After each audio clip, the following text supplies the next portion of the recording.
بسم اللہ الرحمن الرحیم۔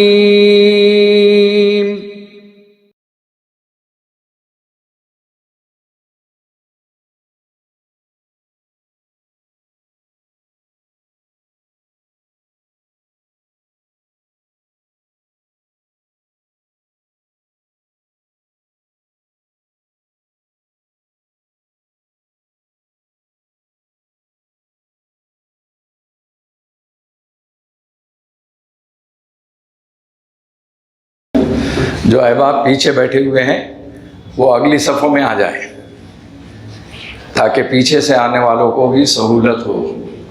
اگلی صفوں کا ثواب بھی بہت زیادہ ہے۔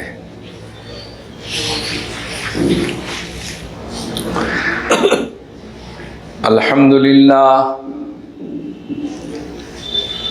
الحمدللہ کفا وسلام علی عبادہ الذین اصطفى اما بعد فاعوذ باللہ من الشیطان الرجیم بسم اللہ الرحمن الرحیم۔ وما خلقت الجن والإنس إلا ليعبدون۔ وقال الله تبارك وتعالى في شأن حبيبه إن الله وملائكته يصلون على النبي يا أيها الذين آمنوا صلوا عليه وسلموا تسليما۔ اللهم صل على محمد النبي الأمي وعلى آله وأصحابه البررة الكرام وعلى سائر الأنبياء والمرسلين والملائكة المقربين وعلى آله وأصحابه أجمعين۔ میرے محترم بزرگ اور دینی بھائیوں، ایک زمانہ تھا کہ ایمان والوں کی عبادتوں میں جان تھی، روح تھی، اور اس زمانے کے اندر مسجدیں عبادت کی جگہ کچی تھی اور عبادت پختہ تھی۔ اور ایک دور ایسا آیا کہ جس میں مساجد پختہ بنی، عالیشان بنی، اور عبادتیں انتہائی کمزور پھسپھسی قسم کی رہ گئی۔ یعنی جو قرآن کہہ رہا ہے، جو اللہ تعالیٰ میسج اور پیغام دے رہے ہیں بندوں کو عبادت کے سلسلے میں، وہ عبادت اللہ کو مطلوب اور مقصود ہے۔ ایسی عبادت جس میں خالق اور مالک راضی ہو جائے، ایسی عبادت جس سے مخلوق متاثر ہو جائے، یہ لوگوں کو خوش کرنے والی عبادت ہے۔ دوسرے معنی میں اہل اللہ فرماتے ہیں کہ ایک عبادت وہ ہے جو خالق کو خوش کرنے کی ہے، ایک عبادت وہ ہے جو مخلوق کو خوش کرنے کی ہے۔ لوگ خوش ہو جانا کہ یہ نمازی ہے، لوگ خوش ہو جانا کہ یہ حاجی صاحب ہے، لوگ خوش ہو جانا کہ ماشاءاللہ عمرہ کر کے آ گئے ہیں۔ تو لوگوں کو خوش کرنے کے لیے جو عبادتیں کی جا رہی ہے، اس کا کوئی اجر و ثواب ملنے والا نہیں۔ حتیٰ کہ روایتیں اگر آپ دیکھیں گے تو یہ محسوس ہوگا کہ نمازی نماز پڑھ لیتا ہے، حاجی حج کر لیتا ہے، عمرہ کرنے والا عمرہ کر لیتا ہے، اور وہ ساری چیزوں کا اجر و ثواب اسے بالکل نہیں ملتا، اسے محروم کر دیا جاتا، بلکہ بعض وقت اس کی عبادتوں کو اس کے منہ پر پھینک کر مار دیا جاتا۔ فرمایا کہ تمہاری عبادت ہمیں مقصود نہیں ہے، ہمیں پسند نہیں ہے، اسی لیے فرمایا کہ لبیک اللہم لبیک لبیک لا شریک لک لبیک ان الحمد والنعمت لک والملک لا شریک لک۔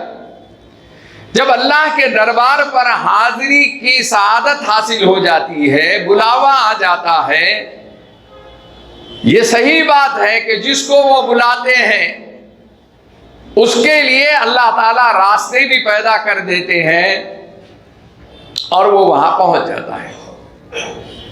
یہاں غریب امیر، اچھے برے، کالے گورے، اس ملک کے اس ملک کے، یہ تخصیص نہیں ہے، اللہ جس کو بلاتے ہیں، جیسا فرمایا کہ وَتُعِزُّ مَن تَشَاءُ وَتُذِلُّ مَن تَشَاءُ بِيَدِكَ الْخَيْرُ إِنَّكَ عَلَىٰ كُلِّ شَيْءٍ قَدِيرٌ۔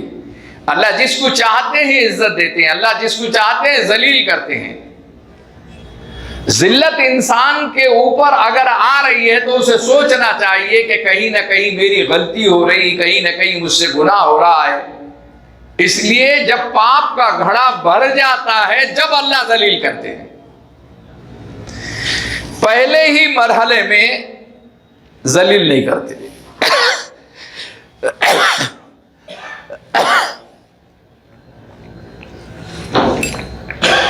اللہ کا نظام یہ ہے کہ اللہ ڈھیل دیتے ہیں۔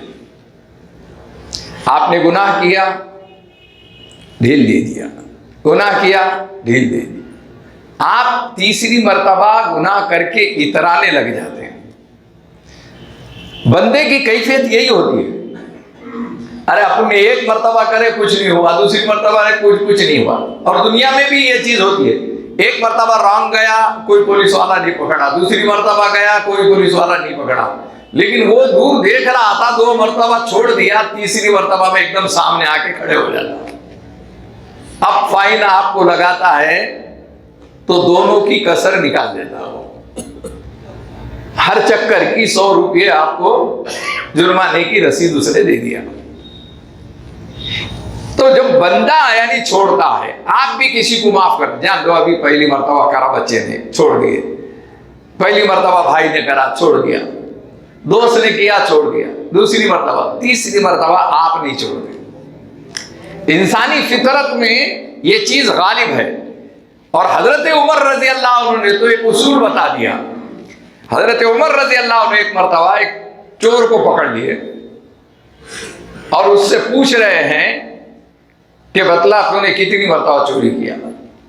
وہ بار بار ایک ہی جملہ کہہ رہا ہے، امیر المومنین میں نے ایک ہی مرتبہ کیا، میں نے فرسٹ ٹائم ہی کیا، میں نے پہلی مرتبہ ہی کیا۔ حضرت عمر رضی اللہ عنہ کوڑے پہ کوڑے لگاتے جاتے اور فرماتے کہ بول کتنی مرتبہ کیا؟ پھر خود حضرت عمر رضی اللہ عنہ نے یہ فرمایا، جس کا مفہوم یہ ہے، فرمایا کہ دیکھ تو جو پکڑا گیا ہے یہ نشانی اور علامت ہے کہ ایک سے زائد مرتبہ تو نے چوری کی ہے۔ پوچھ کے یہ ایسا کیوں بول رہے؟ خود فرماتے امیر المومنین حضرت عمر رضی اللہ عنہ کہ اللہ تعالیٰ کی عادت شریفہ یہ ہے کہ پہلی مرتبہ معاف کرتے ہیں، دوسری مرتبہ معاف کرتے ہیں، ایک سے زائد تیسری یا چوتھی مرتبہ میں پکڑواتے ہیں۔ اور جب اس کو پکڑ کیا انہوں نے سختی کے ساتھ، تو پھر اس نے قبول کر لیا کہ ہاں میں نے ایک سے زائد مرتبہ چوری کیا۔ تو یہ جو زندگی کا لمحہ ہوتا ہے، ذلت آئی، رسوائی آئی، عزت آئی، انسان بہت خوش ہے، یہ آپ کے لیے انعام ہے۔ اللہ نے عزت دی، شہرت دی، دولت دی، یہ انعام ہے، آپ کی نیکیوں کا انعام ہے، آپ کی دعاؤں کا انعام ہے، آپ کی عبادتوں کا انعام ہے۔ لیکن ذلت آ رہی ہے تو کہیں نہ کہیں گناہ ہو رہا ہے، کہیں نہ کہیں غلطی ہو رہی ہے، آپ کسی چیز میں بدنام ہو رہے ہیں، کسی چیز میں آپ تکلیف میں آ رہے ہیں، تو آپ کو پہلے اپنے گناہوں کی طرف سوچنا چاہیے کہ میرے گناہ کچھ نہ کچھ ہیں۔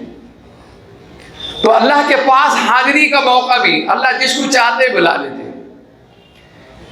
ادھر سے آواز آتی ہے لبیک، تو ادھر سے بھی آواز آتی ہے لبیک.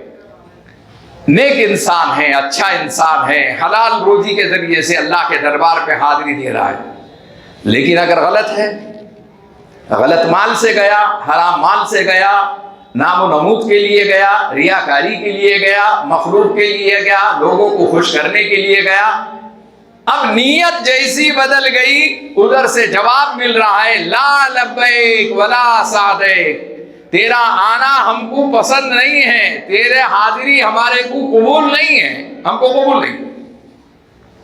روایتوں میں آتا سب کو لبیک نہیں ہے، لا لبیک بھی ہے، تیری حاضری ہمیں پسند نہیں ہے، تو نے غلط نیت کر کے آئی. معلوم یہ ہوا کہ اللہ کے دربار پر بیت اللہ پر وہاں حاضری ہو یا یہاں بیت اللہ میں حاضری ہو، پہلے نیت درست ہونا چاہیے.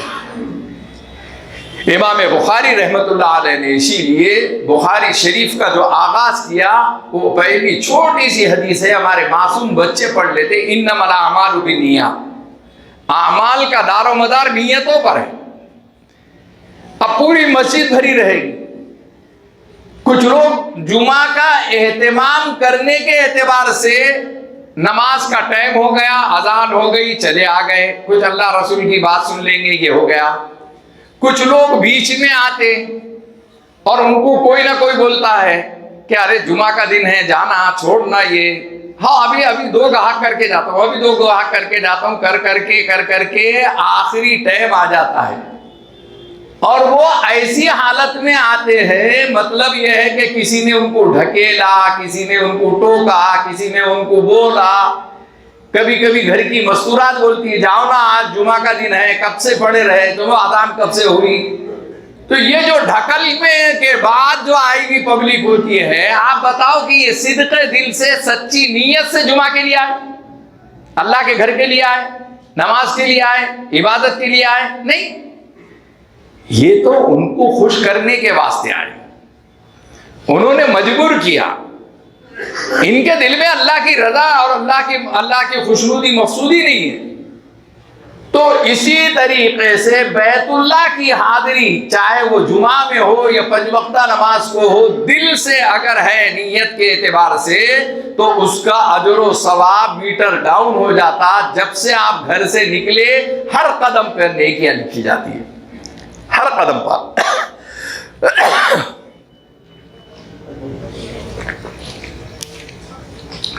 اور یہاں پہنچنے کے بعد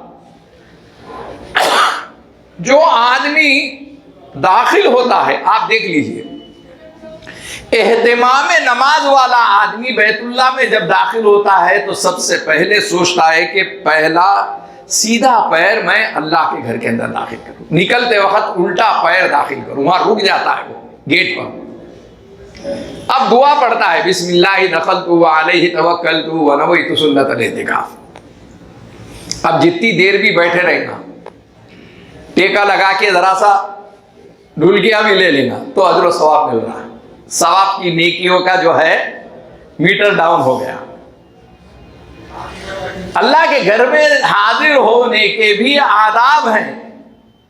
گڑبڑ سے آئے، کون سا پیر ڈالے کون سا پیر نہیں ڈالے، دعا پڑھے نہیں پڑھے، یہ کچھ خیال ہی نہیں ہے، ہوش ہی نہیں ہے. آئے اپنا وضو کرے، استنجا سے فارغ وغیرہ ہوئے، وہ بھی برابر کرے نہیں کرے، یہ فکر کیا کہ نہیں بس یہ جماعت پہ کھڑے رہ جانا ہے. یہ کیسی نماز؟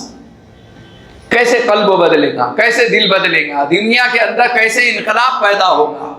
اہتمام نماز اس امت سے چھوٹ گئی.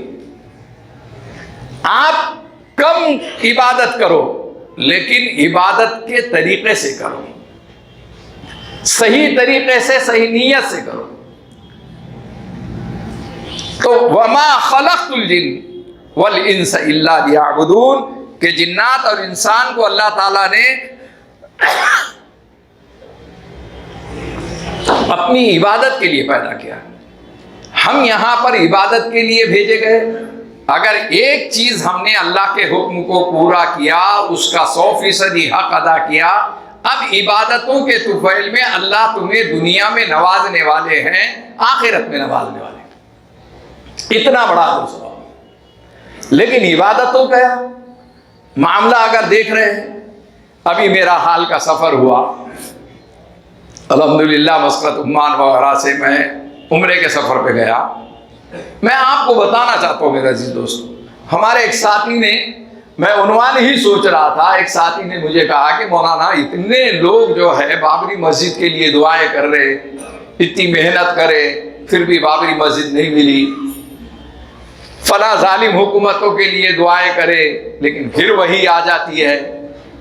وہ کہتے ہیں کہ طواف کیا جا رہا، کعبے کے غلاف کو پکڑ کر رو رو کر جو ہے اللہ سے مانگا جا رہا، ہماری دعائیں کیوں قبول نہیں ہوتی؟ سوال بہت اچھا ہے، صحیح بھی ہے، بس دل میں اللہ نے ایک نقشہ دے دیا۔ میرے بھائی، جتنے لوگ اللہ کے دربار پر حاضر ہو رہے ہیں ان میں آدھے سے زائد کے لیے لا لبیک ہے ولا صادق ہے، تیری حاضری پسند نہیں ہے، تو کیوں آ گیا یہاں پر؟ اب کیا کرتا وہ وہاں جا کے؟ یہاں سے تو احرام مان کر نکل گیا، یہاں سے تو لوگوں نے پھول کے ہار ڈالے، کھانے کھلائے، حاجی صاحب جا رہے دعا کرو دعا کرو، یہ بھی دیکھو ہمارے پاس غلط رواج پڑا ہوا ہے۔ اب یہ شرابی، کباڑی، بے نمازی، بے دینی کے ماحول کا نکلنے والا اگر 4 پیسے آ گئے، یہ عمرے کے لیے نکل رہا یا حج کے لیے نکل رہا، تو انہیں پاک صاف نہیں ہوا ابھی۔ یہ پاک صاف کب ہوتا ہے؟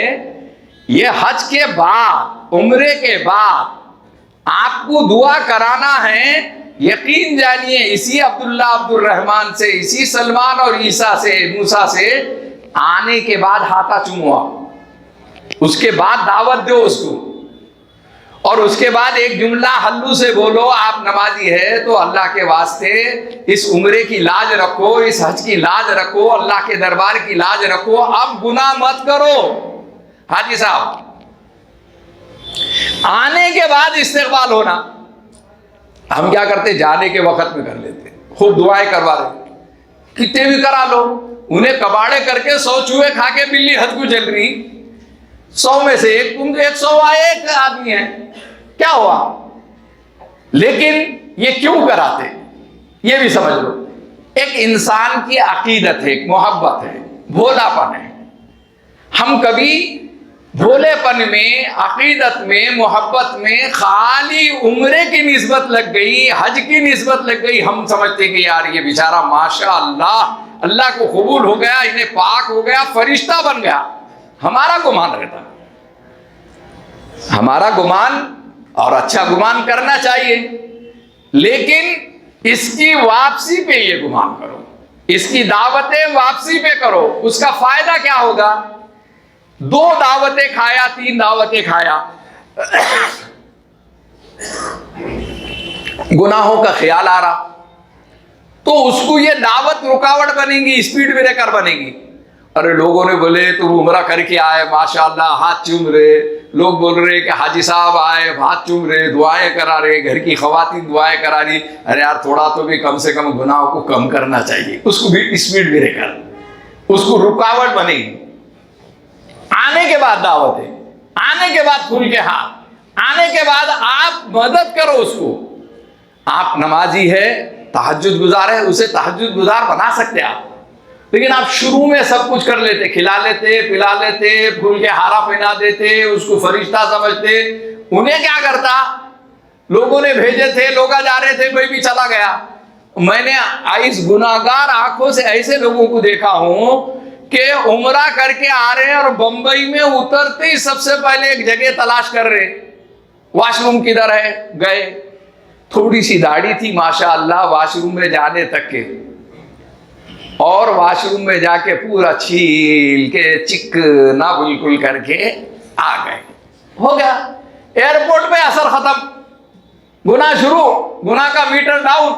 اب بتائیے اس امت کو، آپ اندازہ لگائیے، گھر تک کے بھی اس فیوز و برکات کو، گھر تک کے بھی اس خیر کو، گھر تک کے بھی اس دعاؤں کو آنے نہیں دے رہا۔ یہ وہیں واش روم تلاش کر کے، حجام تلاش کر کے جو ہے حجامت کر کے گناہ کر کے پھر آ رہا ہے۔ آپ ایک بات ذہن میں رکھو، داڑھی کا منڈانا گناہ کبیرہ ہے، فسق و فجور ہے، فاسق اور فاجر ہو جاتا آدمی۔ نماز کی حالت میں بھی داڑھی منڈانے والا گناہگار، طواف کی حالت میں بھی داڑھی منڈانے والا گناہگار، مجرم، احرام باندھے ہوئے حالت میں مجرم، وہ حاجی بنے، وہ عمرہ کرنے والا بنے، پوری حالت میں سوتے بیٹھتے چلتے پھرتے اللہ کا مجرم رہتا ہے۔ شراب کا گناہ نشہ اترتے ہی ختم، داڑھی کا گناہ جب تک کہ نئی داڑھی رکھنے کا ارادہ نہیں کر لے گا اس وقت تک کہ گناہ کا میٹر ڈاؤن رہتا ہے۔ یہ بات ذہن میں رکھ لو، اور موت تو کسی بھی وقت آ سکتی ہے، اس لیے اس سے بچو۔ تو گناہ گار بننا ایک الگ چیز ہے، گناہ کر لینا الگ چیز ہے، اور گناہوں سے توبہ استغفار کرنا الگ چیز ہے۔ یہ جو سوال ذہن میں آتا کہ اتنے لوگ دعائیں کر رہے ہیں بابری مسجد کے لیے، ابھی یہ 6 دسمبر گزرا اور وہ مسجد ہماری ہاتھ سے چلی گئی، اس میں ہوا کیا؟ کبھی اگر آپ محاسبہ کریں گے، جائزہ لیں گے، تو آج ایسی کئی بابری مسجد ہے جو ہمارے محلوں میں، ہمارے بستیوں میں کھنڈر بنی ہوئی ہے۔ فَاعْتَبِرُوا يَا أُولِي الْأَبْصَارِ، عبرت حاصل کرو۔ تم مسجد کے پڑوس میں رہ کر مسجد میں نہیں جاتے، مسجد کو آباد کرنے کی فکر نہیں کرتے۔ کیسے اللہ کے گھر آباد رہیں گے؟ کیسے مسجدیں بچے گی؟ مسجد کو بچانے کے لیے آپ کی عبادت ضروری ہے۔ مسجد کے لیے خالی بورڈ کی ضرورت نہیں ہے، بلکہ مسجد کے لیے مسجد کی خوراک کیا ہے؟ جس محلے میں، جس گلی میں مسجد ہوتی ہے، یہ مسجد اگر ویران ہوتی ہے تو اس کے در و دیوار و آواز لگتے ہیں، لا جس نے مجھے برباد کیا اس کے گھر کو تو برباد فرما۔ یہ جو بربادیاں آ رہی ہے نا، یہ جو نحوستیں آ رہی ہے، جو خیر و برکت نکلی ہوئی ہے، مسجد کے پڑوس میں رہ کر مسجد کا حق ادا نہیں کرتا، مسجد میں پڑوس میں رہ کر کبھی یہ نہیں سوچتا کہ اللہ کا گھر ہے، کسی دن جا کر صفائی کر لوں۔ بعض اللہ کے بندے ایسے ہیں، میں نے رات کے 2 بجے دیکھا، زندگی کے کئی مرحلے امامت کے بھی گزرے، فلاں چیز بھی، بڑا مالدار آدمی ہے، بڑا دیندار آدمی ہے، صبح جمعہ ہے، رات کے 12 بجے 1 بجے جو ہے پوری مسجد کو صاف کر رہے ہیں۔ میرے عزیز دوستو، اللہ کے گھر سے اس قدر تعلق رکھو، آپ کے کپڑے میلے نہیں ہوں گے، آپ کے کپڑے میلے نہیں ہوں گے۔ یہ جو مسجد میں آنے والوں کا گرد و غبار ہے، یہ خاک طیبہ سے کچھ کم نہیں ہے، یہ مدینے کی مٹی سے کچھ کم نہیں ہے۔ اللہ کے گھر میں اللہ کے لوگ جو اللہ کی عبادت کے لیے آتے ہیں۔ تو میں یہ عرض کر رہا تھا کہ آج ہر ایک کے ذہن میں یہ سوال پیدا ہو رہا ہے کہ بھائی اتنی عبادتیں ہو رہی، اتنی دعائیں ہو رہی، پھر ہمارے حالات کیوں نہیں بدل رہے؟ تو ایک عمرہ، ایک حج وہ تھا جو اخلاص دل سے ایک ایک پیسے جمع کر کر کے حلال کی کمائی سے اس نے عمرے کو گیا، حج کو گیا، وہی اللہ کو مطلوب اور مقصود ہے، اور اس کے بعد اس کی زندگی کے اندر انقلاب پیدا ہو جاتا ہے۔ اور ایک عمرہ وہ ہے جو تجارتی نقطۂ نظر سے چلے گئے، آپ جا رہے وہاں پر شاپنگ کر رہے، اتنا مال جمع کر دیا کہ نکلتے وقت میں جو ہے ایئرپورٹ کے اوپر کسٹم میں پریشانی محسوس ہو رہی ہے، فائن بھرنا پڑ رہا ہے۔ کیا لائے؟ ارے اللہ کے بندو، آپ وہاں عبادت کے لیے گئے تھے، نیک اعمال لے کے آؤ، نیک دنیا دعائیں لے کے آؤ، وہاں سے کیا لے کے آ رہے؟ جا نماز لے کے آ رہے۔ کس کے واسطے لے آ رہے؟ پکے نمازی کے لیے لا رہے کہ کسی کو دینے کے واسطے، شو پٹک کے لیے؟ ارے یہ جا نماز آئی کہاں سے؟ سارا مال انڈیا سے جاتا ہے، جا نمازیں یہاں سے جاتی، وہاں کی مہر لگتی، عطر یہاں سے جاتا، وہاں کی مہر لگتی، سرما یہاں سے جاتا، وہاں کی مہر لگتی، یہاں سے کھلونے جاتے، وہاں مہر لگتی۔ عجیب حال ہے، نماز چھوڑ دے رہے۔ اور کیا ہوا حاجی صاحب، آج بہت دیر ہو گئی، حرم میں کچھ زیادہ دیر عبادت کرے کیا؟ روم والوں کو اپن پوچھ رہے ہیں تو انہوں نے بولے مولانا آج ہم شاپنگ کو چلے گئے تھے نا تو اس کی وجہ سے ذرا دیر ہو گئی. اللہ اکبر. میرے عزیز دوستو, رات کو عمرہ کیا اور فجر کی نماز قضا کر دی. عمرہ نفل چیز ہے اور فرض چیز کو جنازہ نکال دیتا ہے. مکے میں ایک نماز پڑھنا 1,00,000 کا ثواب ہے, لیکن ایک نماز چھوڑنا 1,00,000 گناہ ہے. مکے میں چھوٹی سی غلطی کرنا بہت بڑی غلطی ہے. یہ سمجھ میں نہیں آتا اس میں. آج ہو یہ رہا ہے میرے عزیز دوستوں اور بزرگوں, اٹھے چھٹے ساروں کے پاس اللہ نے دیا ہوا ہے. یہ غریب ہے, غربت, افلاس, پریشانی بولتا ہے, لیکن آپ دیکھیں گے تو بسوں کی بس بھرے ہوئے جا رہے ہیں, ٹور کے ٹور لے کے قافلے جا رہے ہیں. اس میں پورے 50 یا 100 میں 2 یا 5 مخلص بندے اللہ کے ہوتے ہیں اور 95 بس بالکل خانہ پوری کے لیے جاتے ہیں. ہنسی مذاق اتنا برا حال کر کے رکھا ہے کعبۃ اللہ کا کہ افسوس ہوتا, رونا آتا. بھائی ایک آدھ آپ نے تصویر اتار لی, ٹھیک ہے چلے گا, بس طواف کر رہے اور سیلفی لے رہے, طواف کر رہے اور ویڈیو جو ہے گھر والوں کو بتا رہے, دیکھو میں تیسرے طواف میں ہوں, اب یہاں سے جا رہا ہوں. ارے جس طواف میں تجھے اللہ کی یاد کرنا تھا, رونا تھا, گڑ گڑانا تھا, گناہوں کی معافی مانگنا تھا, وہاں بھی تیری بیگم اور تیرے بچے چھٹ رہے نہیں تیرے کو, ان کو بتا رہا.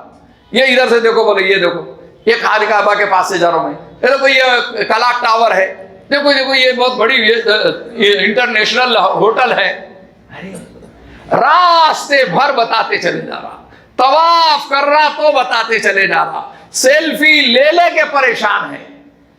ارے بھائی اگر تیرے پاس عبادت کو وقت ہوتا تو یہ ساری چیزیں سوچتی, صحیح نیت ہوتی تو یہ ساری چیزیں سوچتی. عورتوں کے ساتھ, اپنی بیویوں کے ساتھ, اپنی ماؤں کے ساتھ اس قدر بے حیائی پن عام ہو گئے ہیں اور اس قدر کعبے کی عظمت کو ختم کر دیتے ہیں کہ رونا آتا ہے تنہائی میں. اللہ کے بندے رو رہے ہیں میرے عزیز دوستو کہ یہ کیا ہو گیا اس امت کو. آج اللہ کے دربار پر جتنے حاضر ہوتے ہیں میرے عزیز دوستو, پہلے تو نیت صحیح کر لو. اللہ کو راضی کرنے کے لیے اس بیت اللہ میں بھی جانا ہے, اس بیت اللہ میں بھی جانا ہے. دوسری بات یہ ہے کہ اس کے آداب ہے مسجدوں کے اور بیت اللہ کے بھی آداب ہیں. غلط مال سے جانے کے بعد کوئی خیر لے کر نہیں آنے والے. بار بار عمرہ بھی ضروری نہیں ہے, یہ بات ذہن میں رکھ لیے. ایک مسئلہ ذہن میں رکھیے, عمرہ نفل کام ہے, عمرہ نفل ہے. یہاں نفل نماز 2 رکعت نہیں پڑھتا. ابھی سنت پڑھ کے سنت چھوڑ کے چل جائیں گے کتنے لوگ نفل چھوڑ کے چل جائیں گے. جمعہ کی نماز ہوئی, سلام پھیرے, سنت کا جنازہ نکال کے گیا. 1 جمعہ گیا, 2 گیا, 3 گیا, کبھی تو پوری نماز پڑھو. معلوم ہے کہ جمعہ کی نماز کیا خالی 2 ہی رکعت ہے؟ اللہ کو راضی کیا اور نبی کو ناراض کر کے سنت چھوڑ کر چلا گیا. کون سی ایسی ضرورت تھی اس کی؟ میرے عزیز دوستوں اور بزرگوں, تو کعبۃ اللہ کے اندر اللہ تعالیٰ بلائے, ہر مومن کے دل کی آرزو ہوتی ہے, ہر ایمان والا چاہتا اے اللہ بار بار تیرے دربار کی حاضری ہم سب کو نصیب فرما, صحیح نیتوں کے ساتھ ہمیں نصیب فرما, وہاں جا کر خشوع و خضوع والی عبادتیں ہمیں نصیب فرما. وہاں سے جب آپ واپس آتے ہیں تو اللہ تعالیٰ کا وعدہ ہے کہ ہم اس کو ایسا پاک اور صاف بنا دیتے ہیں جیسے ماں کے پیٹ سے کوئی معصوم بچہ پیدا ہوتا ہے. وہ کعبۃ اللہ کا تقدس جو ہے, وہ کعبۃ اللہ کی حرمت جو ہے, وہ کعبۃ اللہ کا احترام ذہن میں رکھ کے اور مدینہ پاک میں حضور پاک صلی اللہ علیہ وسلم کے روضہ اقدس کی وہ سلامی ساری ذہن میں رکھ کر آپ اگر یہاں پر آ رہے ہیں اور اپنی زندگی کے اندر تبدیلی محسوس کر رہے ہیں تو میرے عزیز دوستو ایک اچھی دعوت جائے گی. ورنہ یہ ہوگا کہ کعبہ بھی بدنام ہوا, مدینہ بھی بدنام ہوا. ارے وہ فلاں موسیٰ اور عیسیٰ گئے تھے, دیکھو کیسے بگڑ کر آئے ہوئے ہیں, دیکھو کیسے جھوٹ بولتے ہیں, کیسے گناہ کرتے ہیں. اللہ کے واسطے اللہ کے گھروں کو بدنام مت کرو، ان مقدس مقامات کو بدنام مت کرو۔ میرے عزیز دوستو، مساجدیں اگر ہم سے چھوٹی ہے تو ہماری کوتاہیوں کی وجہ سے چھوٹی ہے۔ 6 دسمبر آتے ہی بابری مسجد کا جو سانحہ آتا ہے، وہ سانحہ آپ کے ذہن میں ہونا چاہیے کہ ہم نے اپنی نمازوں کی وجہ سے، اپنے عبادتوں کی وجہ سے اسے حاصل نہیں کیا، بلکہ اپنے بے اعمالیوں کی وجہ سے ہم نے اسے برباد کر دیا اور وہ ہم سے جدا ہو گئی۔ لیکن میرے عزیز دوستوں اور بزرگوں، آپ کے گھروں سے، آپ کے محلوں میں جو مساجد ہے اس کو آباد کرنے کا ذہن رکھو۔ اللہ آپ کے گھر کو آباد کرنے والے ہیں۔ اللہ جل شانہ مجھے آپ تمام کو عمل کی توفیق عطا فرمائے۔ ضروری اعلان یہی ہے کہ الحمدللہ اس مسجد کے اندر آپ لوگوں کے قطرے قطرے سے دریا بنتا ہے۔ آپ کے تعاون سے یہاں ایک لنگر خانہ چلتا ہے، غریبوں کو کھانا ملتا ہے، یتیموں کو کھانا ملتا ہے، اسی طریقے سے دواخانے میں جو پیشنٹ رہتے ہیں ان کو کھانا ملتا ہے۔ یہ ایک اللہ نے ایک نظام ہمارے معید بھائی، ان کے والد اور ان کے رفقا کے ذریعے سے جاری کیا ہے۔ دیکھیے اب یہ بڑھتے بڑھتے 2000 سے زیادہ لوگ جو ہے الحمدللہ یہاں پر کھانا کھاتے ہیں اور کئی ہاسپٹلوں میں پہنچاتے ہیں۔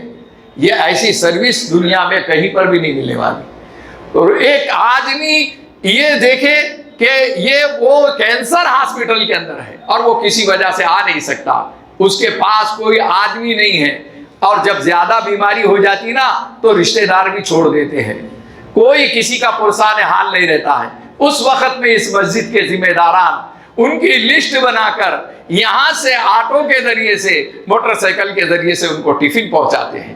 میرے عزیز دوستو، آپ کا تعاون جو ہے کسی کی زندگی کے اندر ایک کھانے کا ایک وقت لاتا ہے، کسی کو ایک ہفتہ تک کے کھلاتا ہے۔ اس لیے اس کار خیر کے اندر اس میں بھرپور آپ بڑھ چڑھ کے حصہ لیں۔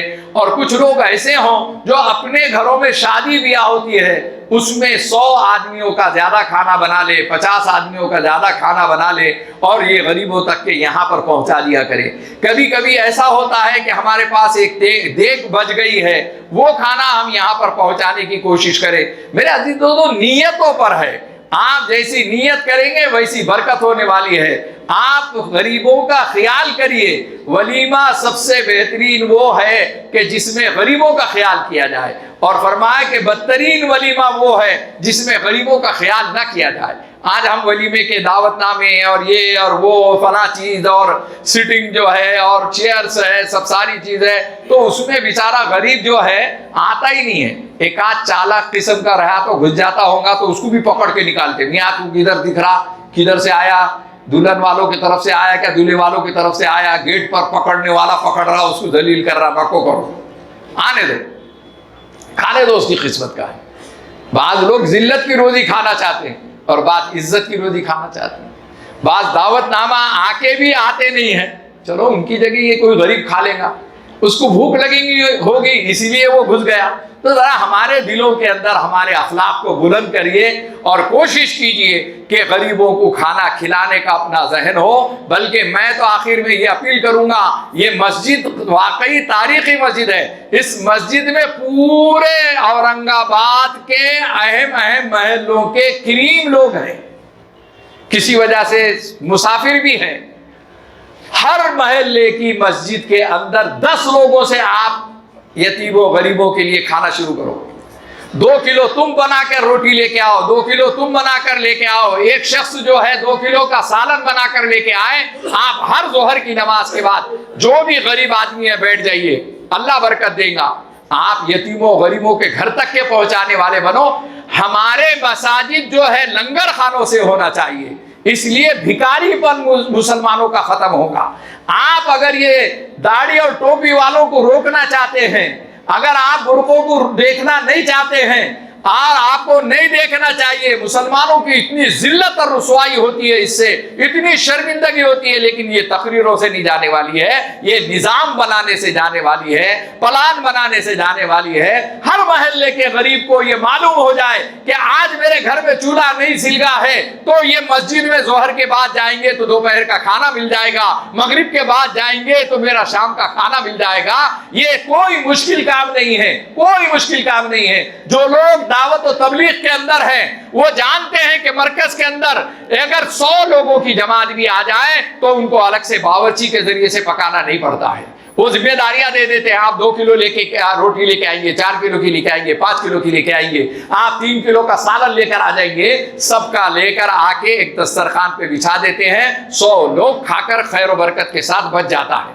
یہ اپنے مساجد میں یہ ماحول بنائیں. آپ کو اگر قوم اور ملت کے لیے کچھ بھی کرنا ہے میرے عزیز دوستوں اور بزرگوں, یہ ایک مثال ہے, یہ ایک آئیڈیل ہے. یہاں کے ذمہ داروں سے پوچھو کہ اس نظام کو کیسے چلاتے ہیں. آپ چھوٹا چھوٹا نظام صرف 10 لوگوں سے شروع کرو, انشاءاللہ العزیز آپ دیکھیں گے کہ ہمارے ہر محلے کے اندر بھکاری کم ہو جائیں گے, فقیر کم ہو جائیں گے. اور روپیہ پیسہ مت دو, روپیہ پیسہ دے کر بگاڑو مت. آپ اپنے گاڑی کے اندر بسکٹ کے پوڑے رکھو, چوڑے کے پوڑے رکھو, دوسری چیزوں کے پوڑے رکھو. کوئی بھکاری آتا ہے آپ اس کو کھانے کی چیز دو, اس کو کھانے کے پیکٹ دو. اس قوم سے غربت کو اور افلاس کو اتنا نقصان نہیں ہے جتنا بھکاری پن سے اس قوم کو نقصان ہے میرے لیے. سر شرم سے جھک جاتا ہے ایک داڑھی اور ٹوپی والا جب ہاتھ لے کے کھڑا رہتا ہے. اور یہ پروفیشنل لوگ بہت زیادہ ہوتے ہیں, یہ کام نہیں کرنا چاہتے ہیں. ان کو قریب میں جاؤ, آپ 100 روپے دو اور اس کے بعد یہ کہو کہ کل سے میرے گھر پہ کام ہے, میں تجھے 3000 روپے دوں گا. ایک عورت کو بولو کہ گھر پہ میرے ایک نوکرانی کی ضرورت ہے, میں 3000 روپے دوں گا, وہ آنے والی نہیں ہے. اس لیے کہ وہ 5000 روپے اور 10,000 روپے بھیک مانگ کر کما لیتی ہے. یہ عادت بگاڑا کس نے؟ یہ پیسے دے دے کر ان کو بگاڑا کس نے؟ یہ مسجد کے دروازے پہ بیٹھتے ہیں لیکن ان کو نماز کی توفیق نہیں ہوتی ہے. آپ نماز پڑھ کر اللہ سے مانگ کر رو کر پیسہ لے کے جا رہے ہیں, اور وہ بیٹھے ہوئے بغیر سجدہ کرے ہوئے, بغیر ہاتھ اٹھائے ہوئے آپ کی نوٹ نکال کر لے کے چلے جا رہے ہیں. آپ کو کیوں نہیں توفیق ہوئی کہ آخر میں وہ کچھ لوگ ایسے اٹھے کہ سب نماز پڑھو, اس کے بعد بھیک مانگو. تم اللہ کے سامنے جھکاؤ, اللہ سے مانگنے والے بناؤ. آپ زکات تقسیم کرتے ہیں, ان زکات دینے والوں کو بولو دعوت دین کا میدان بناؤ, ان کو نمازی بنانے کی فکر کرو, ان کو بے دینی کے ماحول سے نکالنے کی فکر کرو. آپ کا یہ جذبہ سب سے بڑا جذبہ ہوگا.